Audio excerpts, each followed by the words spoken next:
الحمد لله الحمد لله الحمد لله لا مانع لما أعطاه ولا رد لما قضاه واشهد أن لا إله إلا الله وحده لا شريك له ولا معبود بحق سواه وأشهد أن محمدا عبد الله ورسوله ومصطفاه صلى الله وسلم وبارك عليه وعلى آله وأصحابه ومن والاه أما بعد فأوصيكم ونفسي بتقوى الله فاتقوا الله يا أولي الألباب لعلكم تفلحون.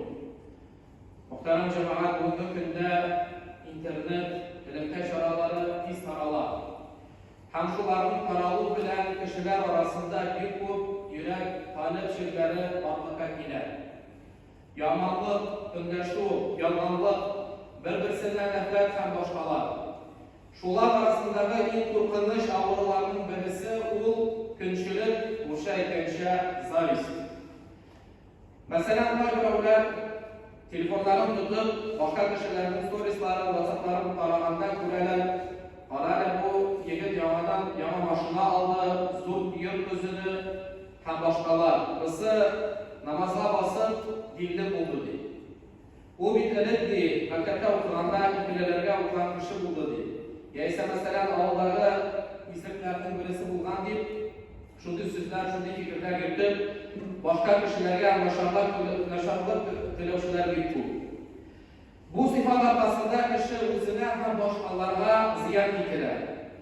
Bilgenimizce dünyada birinci günah şu sıfat arkasında işlendi. Adam Aleyhisselam'ın kulu Kabil, kümleşip özünün bir bulan kardeşin Habil'ini öldürdü. Alayetine hatta muhtaki birinci günah şunun sebebine dalındı. İblis Adam Aleyhisselam'a kümleşip özünlük kılıp, tekabürlük gösterip Allah Teala'nın emrine karşı çıkıp lanet kılındı. Bu sıfat başka günahlarga yol aşar. Hem ilk evvel yakınlardan, dostlardan, kurşunlardan başlanıp gider. Yanındaki kırlaşmışı bir başında yakınının amardan üstün bulup yaratmaz. Lakin dinimiz, İslam dinimiz bizde bu sıfattan yırak bulurga gerekir. Peygamber Aleyhisselam, Ebu Hurayra rivayet edilen Peygamber Aleyhisselam şu hadisine gitti. La yu'minu ahadukum hatta yuhibbu li ahihi ma yuhibbu li nefsihi.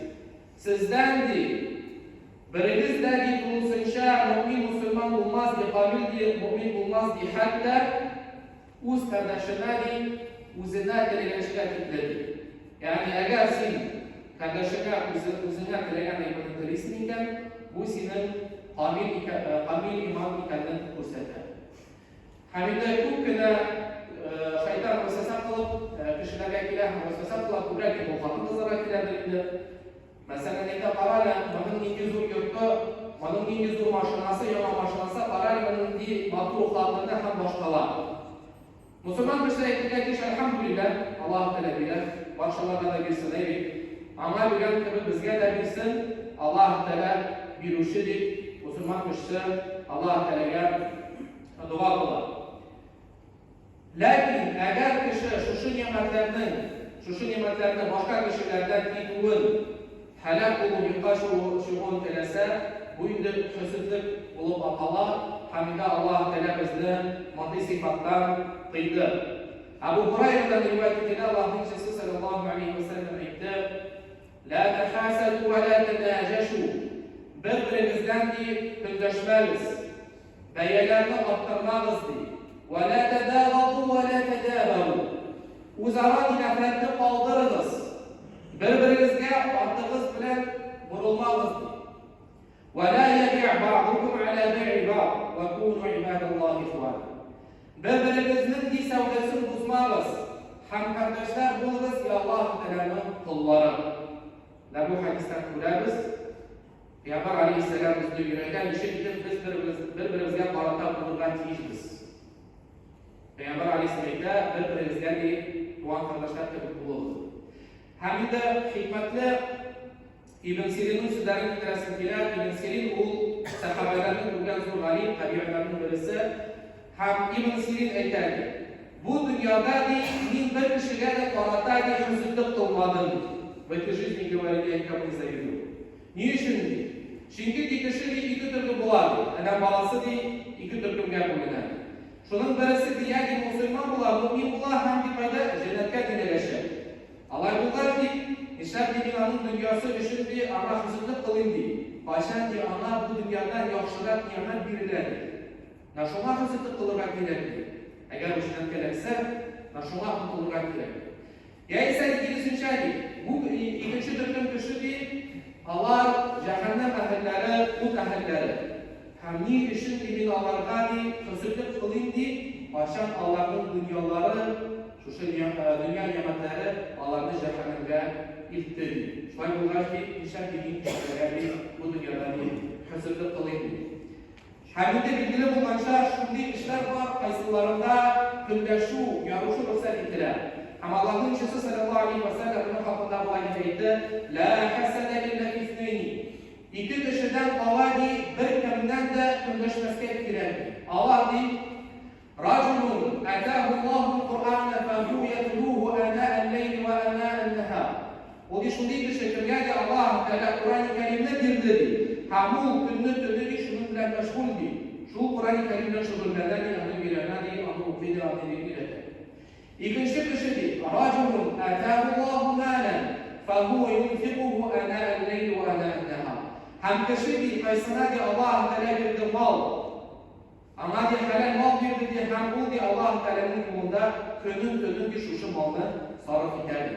Hem bu hadisten kılınca şuşu izgilik kuluda birbirimiz bilen yarışlığa çeyişimiz, birbirimiz bilen uzuşluğa çeyişimiz. Hem de şuşu naşar sıfattan, kötülükten, nişi kitap koduluğa mümkün.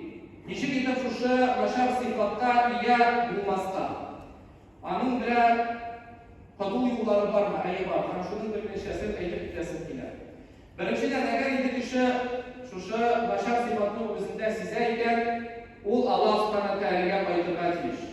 Allah Teala'dan yardım sormak kiş. Allah Teala'ya şuşu naşar sıfattan özünün nefesinden sıyınıp Allah Teala'dan yardım sormak kiş ki Allah Teala bu sıfattan inan aldı, bu sıfattan inan yarak bulurda yerden insandır.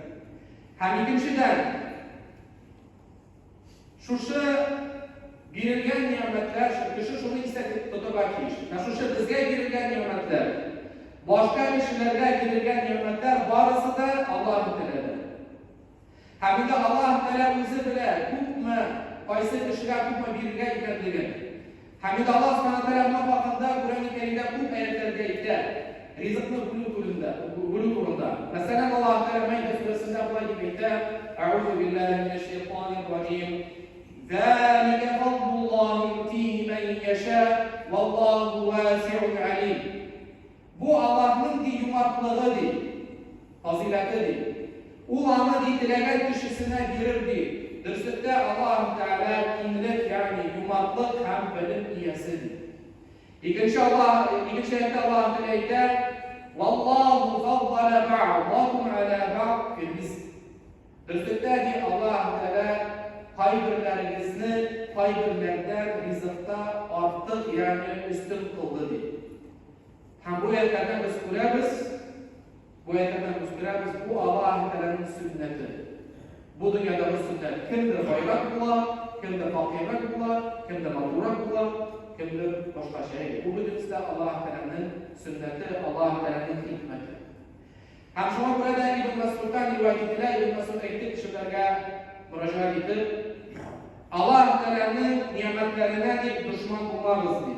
Kişiler acaba demiştir ki Allah Teala'nın nimetine düşman bulmamız mümkün. Hem İbn Mesud etti. O düşündüğü kişiler, kaysalar ki Allah Teala verilen nimetlerde kişilerine bir hızlık kılar. Naşuşular ki Allah Teala verilen nimetlerine bir düşmanlar. Şulay var niçin? Çünkü eğer kişi hızlık kılarken başka kişilere, значит bu Allah Teala'nın takdirine rizatıdır. Ama Allah Teala saklasın.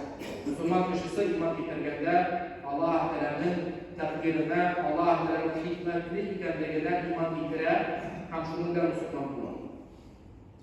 Beşinciden, Allah'ın işçisi sallallahu aleyhi ve sellem bizde bir hikmetli nasihat verip kaldırdı. Abu Hurayre'den rivayet edilen Peygamber aleyhisselam etti. Unzuru ila man huwa asfala minkum. Qarag'iz deydi o'zingizdan deydi tuban bo'lgan kishilarga. Va la tanzuru ila man huwa fawqakum. Amma deydi qaramag'iz deydi o'zingizdan deydi ustun bo'lgan kishilarga. Fa huwa ajdaru an la tazdaru ni'amallahi alaykum.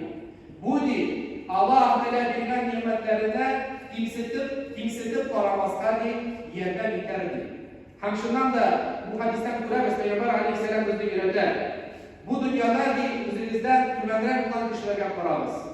Ayni bir ushaqdan o'shayda qaraymiz, unda Alloh mashinasi, boshqa kishi boshqa mashinada yuradi, nima qiladi. Alhamdulillah qara shunday kishilarga, которые вообще Alloh mashinalari yo'q. Ya'sa masalan ular shikoyat qiladilar, narsa bilib istalim, balagaydi, rizqlarim siymaydi. Ayni ularga qaraymiz. Bazı şunday kishilar kimlarning boshqa rizqlari yo'q. Ayni Afrikada qarasangiz, bolalarda suyaklari anatomiyasi kerak bolalar bor. Xolos. Shunga ko'ra Payg'ambar sallallohu alayhi vasallam aytgancha, mana shu hadis bizga beradi, Alloh taolo bergan ne'matlarga shukr etadi. Ammo endi dunyo masalasi to'g'rida esa shunday bo'ladi, lekin oxirat masalalariga kelganda biz bir-birimiz bilan yorishib Alloh taolo fastabiqul khayrat izgilib qo'ldagi bir-birimiz bilan yorishishni oshirishni izgilib qo'llarda. Ham to'rtinchidan shuni bildirgan kerak, har bir berilgan ne'mat uchun qiyomat kunida adam bolasi hisob qilinib, ham so'ralib. Alloh taolo "Summa la tus'alunna yawma idin 'anil na'im." Ham sondan u qiyomat kunida siz har bir berilgan ne'mat uchun so'ralasiz. И потом в тот день, в тот день, вы будете спрошены за каждую милость, которая вам была дана. Ham bir vaqt Payg'ambar alayhissalom ochliqdan uydan chiqdi. Uramda chiqdi. Uramda borganda Payg'ambar alayhissalomga ushbu Abu Bakr bilan Umar radhiyallohu anhu. Ham Payg'ambar alayhissalom aytadi, siz nishon qilmaysiz, narsa sizni bu istidagi uydan chiqardi dedi. Ham Abu Bakr bilan Umar aytadi, bizlarni ochliqdan chiqdik, oshirda taboqimiz deydi, oshirda izimiz deydi. Shu sababli chiqdik deydi.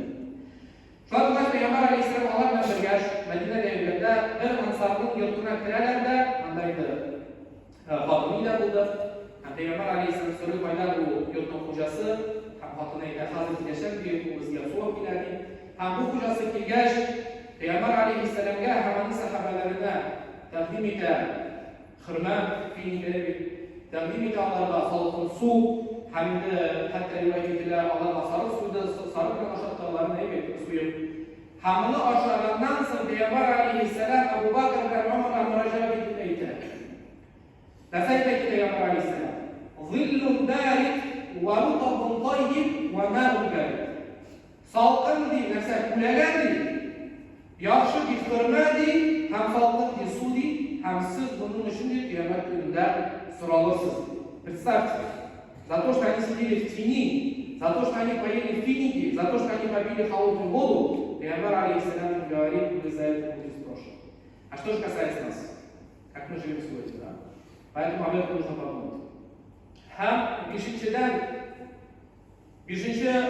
qutuq yo'l ham vaqt esimizda turib bu dunyoning haqiqati. Bu dunyo tuban, hamma shu ko'rada bu dunyo deb ataladi, arab tilidan dunyo ya'ni tuban deya. Hamida Payg'ambar alayhissalom aytdi. Abu Hurayra boshqa rivoyatlarda Payg'ambar alayhissalom aytdi, "Durustdagi bu dunyo ham anda bo'lgan har bir aybirdi la'nat qilingandir. İlla magardi Allah Teala'nın zikritu hamana beyli olan aybirler. Hem ikkinchidan g'anim kishi esa ilmga kiruvchi kishilardan boshqa bu dunyoga la'nat qilingandir. Hamda g'alimlar aytdilar, la'nat qilingan degan narsani oladi, ya'ni bu Alloh Taoladan yiroq bo'lgan aybirlar Alloh Taolo olamni yaratmaydi.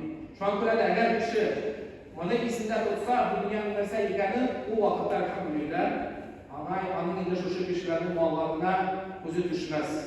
Lekin ular bilan qaramiz, bugungi kunda bizga ko'rsatadi. Посмотрите, да, особенно касается молодежи.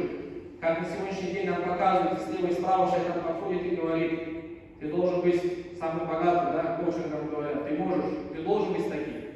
То есть они нас призывают к тому, чтобы мы день и ночь работали, чтобы за эту дунью бегали.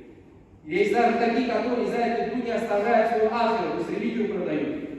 А мы видим, как в этом хадисе пророк алейхиссалям говорит, какая сущность этой дуни, что наоборот, эта дуня она проклята, и не нужно к ней стремиться. Поэтому об этом не нужно забывать.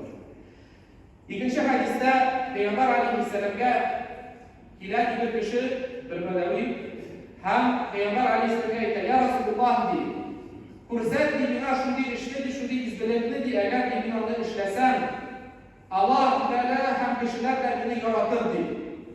Payg'ambar alayhissalom aytadi: "Ey, narsa deb aytadi? Dunyoni qoldir, deydi. Dunyoni qoldir, deydi, Alloh taolo seni yaratir", deydi. Hamdi kishilardan bo'lgan, kishilarning qo'llaridan bo'lgan molni qoldirdi, kishilar seni dinasa yaratirdi. Va aqulu qawli hada va astaghfirulloh li va lakum va li sa'ir jama'atil muslimin innahu ghafurur rahim. As-sami'u du'a.